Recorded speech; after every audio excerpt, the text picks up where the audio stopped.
Right now at noon, authorities in Cherokee County are investigating a string of post office burglaries. And we've got just a couple of clouds out there. Temperatures gradually warming up, even warmer into the new year. Look at your forecast coming up. Plus, Missouri workers earning the minimum wage will get a pay raise in the new year. How small businesses are preparing for the changes. The 4 states' most watched news starts now.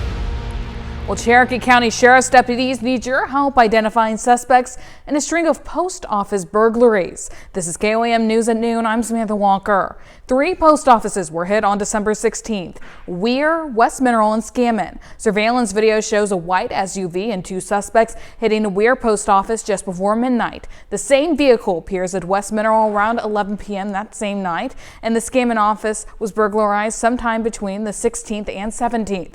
Deputies say the suspects targeted rural post offices in southeast Kansas. Investigators are asking anyone who recognizes the white SUV or saw suspicious activity to contact the Cherokee County Sheriff's Office. Well, a person is behind bars after a Neosho County deputy was struck in her vehicle during a hit and run last week. The deputy was legally parked off 160th Road between Koala and Jackson Roads when a westbound vehicle crossed the center line. The car launched over a culvert and hit the patrol unit head on. Investigators used community tips to get a search warrant in Wilson County. They've arrested a 48-year-old man. Deputies requested charges including leaving the scene, aggravated battery, and driving while suspended. He's currently in the Neosho County Jail. Authorities bring additional charges against a man in connection with the death of a teen in Lynn County. Last week, authorities arrested this man, Damon Leonard, and charged him with abandonment of a corpse. It was in connection to the death of his 13-year-old neighbor, Aaron Andula. Leonard, a Kansas man, admitted to dumping the boy's body next to a creek in Missouri. Authorities have brought additional charges against the 47-year-old Leonard, including criminal desecration, having a vicious dog at large, and interfering with law enforcement. Officers seized multiple dogs from Leonard's property. Authorities say the investigation is still ongoing. Let's check in with Chris Warner for a look at the forecast. Yeah, as our day has progressed, we've turned out pretty okay so far. We had a very cold start, very cold yesterday, and temperatures gradually warming. In fact, today is going to be one of our more normal days in terms of temperatures, and then we're going to start to warm up even more so. Live look downtown Pittsburgh. There's a couple of those clouds. Mostly clear otherwise, not a bad start to the day. 20th and range line, MoDOT camera there, plentiful sunshine and clear skies looking back off to the north along range line. And of course, traffic is moving, and that's always a good thing. As long as the traffic light's green, we don't want them moving when it's red. All right, yesterday started at 16 and only made it up to 31, 10 degrees below our average low, and what is that, about 14 degrees? Cooler than where we should have been. But look, just 2022, record high of 71, and that's where we were just a few days ago, was in the 70s. Not quite there now, and nor will we be for a little while. 35 in Joplin right now, 34 in Pittsburgh, and across the region, temperatures are gradually warming. We've got mid-upper 30s. We got a couple of low 30s. It's still freezing in Monette as the cold spot. We got these 39s up here, slightly warmer, Sedan, Yates Center, and Iola. So again, not too bad. Temperatures, thanks to the warm air, that's not correct numbers. That's a lie. But I'll tell you what is somewhat true is we will gradually fall back through the low 30s. This part's right. That part's wrong. You don't see that part. And we'll be seasonably cold, eventually falling back into the upper 20s with those clear skies and southwest winds about 5 to 10. We will continue to warm, though, as we head into 2026. We'll have a full look at your forecast here in just a few more minutes. Samantha? Chris, thanks. Missouri workers earning the minimum wage will get a pay raise in the new year. They'll be earning $15 per hour starting January 1st. Adam Woodbury talked to some small businesses in southwest Missouri who say some changes are already being made to adjust to the increase. As the world gets ready to ring in the new year, a slew of new laws will go into effect in Missouri. One of them, the state's minimum wage, is increasing. It's gone up annually since 2015, nearly doubling in that time. And as it gets ready to jump from $13.75 to $15 this year, Cherokee firearms owner Jason Radney says it can put some small businesses into a tight spot. It's going to require businesses, especially the smaller the business, to adjust their prices to help accommodate those, outgoing expenditures as far as, payroll and making sure that they're paying what they need to pay. The new wage won't apply to tipped employees since much of their income comes from tips. And if a business brings in less than $500,000 in gross income, the state says they can set their own wage. But I do understand that the smaller the store, especially if you're a local company where you're kind of right at that cusp of that $500,000 cutoff mark, that's gonna put a little of a pinch on your revenue annually. So what that's going to mean for me is I will not be able to have as many people on the floor. And I've actually already made some adjustments when the last increase came. So I just, won't be able to have the coverage.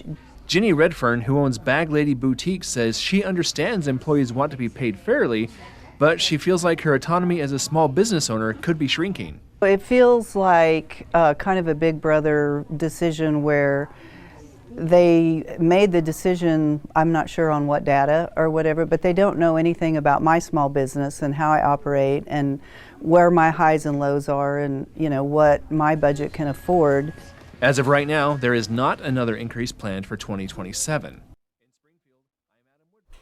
Now the Show Me state leads its four state neighbors when it comes to minimum wage. Arkansas comes in next with $11 an hour, and Kansas and Oklahoma both pay $7.25 for minimum wage, which matches the federal minimum wage. Well, following news that the Kansas City Chiefs will relocate their stadium from Missouri to Kansas, city leaders in Kansas City, Missouri are working to make sure the Royals stay in the state. Eric Graves reports. We are not losing the Kansas City Royals. They will be here. A week after the Kansas City Chiefs announced the team is leaving Missouri for Kansas, Mayor Quentin Lucas is guaranteeing the same won't happen with the Royals. I hope they play in Kansas City, Missouri. I hope they play downtown Kansas City.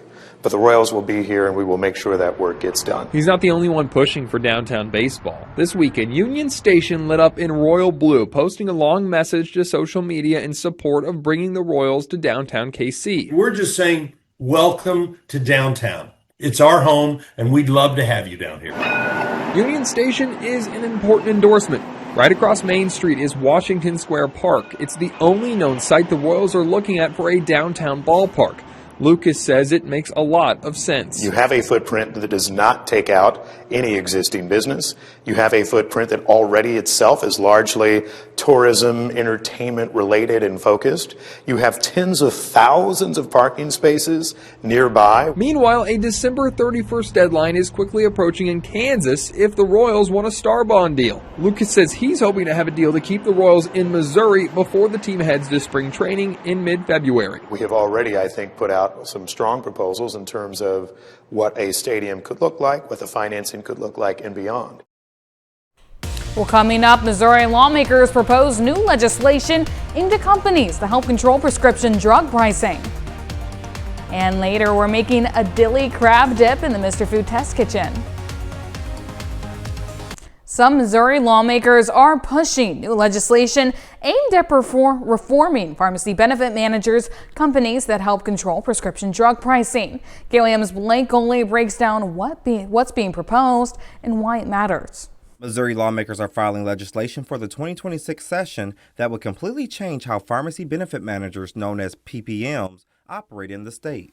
PBMs negotiate drug prices and reimburse pharmacies, but critics say their practices often drive up costs while limiting access to care. One of the bill's co-sponsors, Senator Joe Carter, says these bills deliver long overdue transparency and basic accountability in the prescription drug system so families, pharmacists, and employers stop paying for more than they should while patients get the care they need. Supporters say the proposed reforms will require pharmacy benefit managers to provide full pharmacy claims data to employers and the state's Department of Insurance, allowing for greater oversight of prescription drug pricing. The bills would also prohibit PBMs from charging patients a copay higher than the actual cost of the medication. According to the Federal Trade Commission, in 2023, the top three PBMs processed nearly 80% of the approximately 6.6 billion prescriptions dispensed by the U.S. that year. Lawmakers backing the bill says PBMs often steer patients toward pharmacies owned by the same companies, a practice they argue puts independent pharmacies at a disadvantage and limits patient choice. I've got people that I've been taking care of for 20 years or more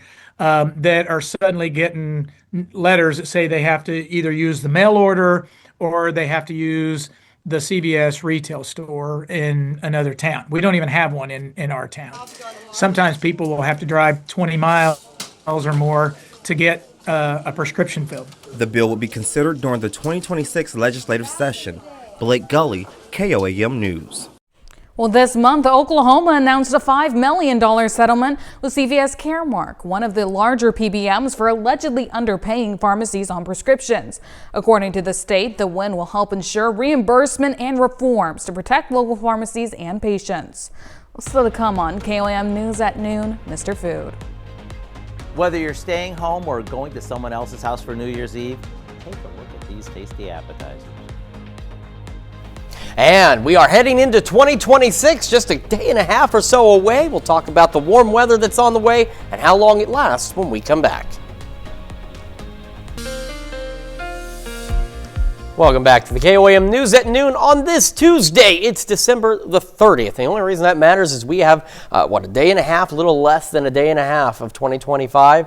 And then 2026 will be upon us. And we're going to start today with our traditional look outside in downtown Pittsburgh. Things looking good. If you look close enough, stay up to the left side there of your screen. There's a couple of clouds. I said this morning, a couple of clouds, not out of the realm of possibility. However, we are going to continue to just deal with, again, an isolated cloud or two. Things not looking too terribly bad. Could have another stray cloud or two here or there, but it's going to be a pretty decent day. And it's still cool, but we're actually going to be pretty on par for normal, which will be nice because, as I discussed this morning, I'm not really sure how they established what the averages are, considering that when we look at what the average is supposed to be, we're never anywhere near it for more than a couple of days. We go into tomorrow morning. We've got those clear skies once again. By mid to late morning into the afternoon, another passing cloud or two will be possible, but again, for the most part, it's sunny and temperatures continue to warm up because we continue to have breezes out of the southerly direction. Today they're kind of out of the south. Tonight into tomorrow, a little more out of the southwest and west, but just enough that it continues to bring in warm air. That continues as we go into New Year's Eve. By New Year's Day, clouds do begin increasing in the morning, and we eventually go mostly cloudy to some cases straight up cloudy, but we're dry. There's still that potential late on New Year's Day for an isolated shower or two, which really, on some of the updated runs here on the Future Track, this is 2 a.m. Friday now. It may even be bumping it back, but also bear in mind, looking a little further down the road, this is not rain happening across this entire region. This is that Future Track that says rain would be possible in these areas, but it's not a guarantee it's going to actually be there. But if we see any isolated showers, could be maybe into early Friday morning. But again, it's one of those things. Mother Nature's done all sorts of crazy things with us here the last couple of weeks, so you never know for sure what she has up her sleeve. Here's what we've got for the rest of today. Near average highs, low mid 40s out there. South winds again occasionally gusting to 20. A cloud or two possible. Same into tonight, cloud or two possible. Southwest winds 5 to 10, and we'll be back into the upper 20s. So in some cases, you saw our average low, it's 26.